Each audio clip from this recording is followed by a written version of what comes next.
जिंदाबाद। ये अच्छी बात आपने अच्छा आयोजन किया और सभागार में उपस्थित विद्वतजन कवि और मंच पर आसीन कवि, दोनों दिन से लखनऊ एक बहुत सुंदर शहर है, हम सभी जानते हैं, लेकिन मुझे बहुत बहुत अच्छा लग रहा है। लेकिन उस बीच बीच में एक भूख सी उठती है, और वो भूख उठती है, आप में से बहुत सारे लोग जानते होंगे कि विभा मिश्र इसी शहर लखनऊ की थी रंगकर्मी, और जो अब नहीं है उनसे मेरा बड़ा लंबा साथ रहा है भोपाल में। तो नरेश जी भी बैठे हुए हैं, तो बात बीच बीच में विभा मिश्र की याद आती है, और लगता है अगर वो भी होती, खैर वो तो भोपाल में रहती थी, लेकिन अगर लखनऊ में इतने सारे लोग आए हैं तो वो भी हमारे साथ जरूर आते। तो मैं विभा दी की स्मृति को नमन करती हूँ, और ये उम्मीद और ये प्रार्थना करती हूँ कि उनके जैसा संघर्ष करने की क्षमता और जीवनपन मेरे अंदर भी पैदा हो, और मैं जीवन को और दुनिया को बेहतर बनाने की कोशिश कर सकूँ।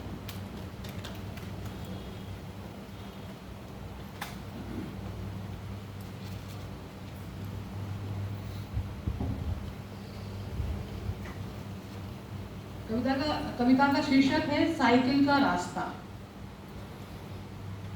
साइकिल चलाते हुए, जमीन पर रहते हुए भी जमीन से ऊपर उठी मैं। अंधे मोड़ को काटा ऐसे कि रास्ता काटती बिल्ली भी रुक गई दम साध कर। ढलान से ऐसे उतरी, समूची दुनिया को छोड़ रही हूँ जैसे पीछे। चढ़ाई पर ऐसे चढ़ी कि पहाड़ों को पार कर पहुंचना है सपनों के टीलों तक।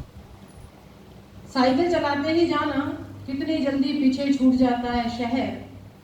शहर को पार करते हुए जाना, नदी न होती तो शहर की सांसें जाने कब की उखड़ गई होती। पहला पहिया ना होता तो कुछ करने की, जीतने की जिद ना होती।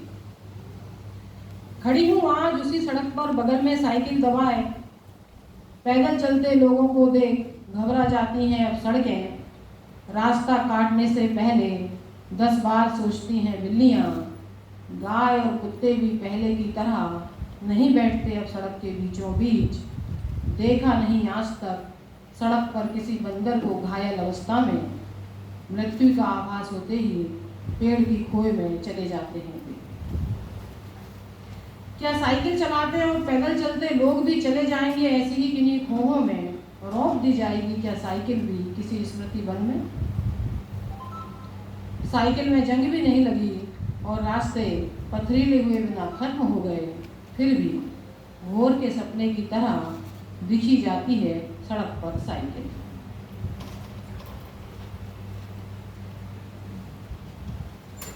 कविता का शीर्षक है चिड़िया की आंख से। मैंने अपनी सारी जड़ें धरती के भीतर से खींच ली और चिड़िया की तरह उड़ने लगी। मैंने अपनी सारी जड़ें धरती के भीतर से खींच ली और चिड़िया की तरह उड़ने लगी। मैं इस दुनिया को चिड़िया की आंख से देखना चाहती हूँ। कल रात चमकीली सुबह में एक आतंकवादी मेरे सपने में आया। थोड़ा सा गोला बारूद बचा हुआ था उसके पास, जिसे उसने एक कोने में रख दिया। अखबार और टीवी पर बम विस्फोट की हृदय विदारक तस्वीरें थीं।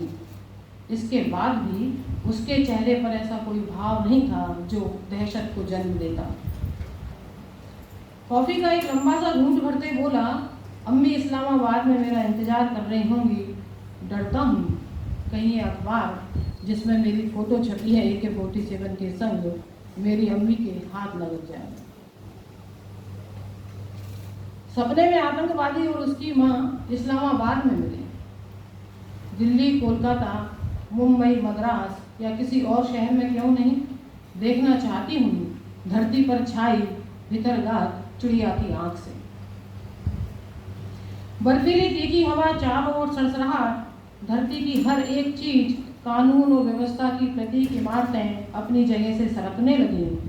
कब्रिस्तान की कब्रें अपनी जगह से उठकर घेरने लगी इमारतों को न्याय की गुहार में। शमशान घाट की राख ने आकाश को एक धूल भरे जुलूस में बदल दिया।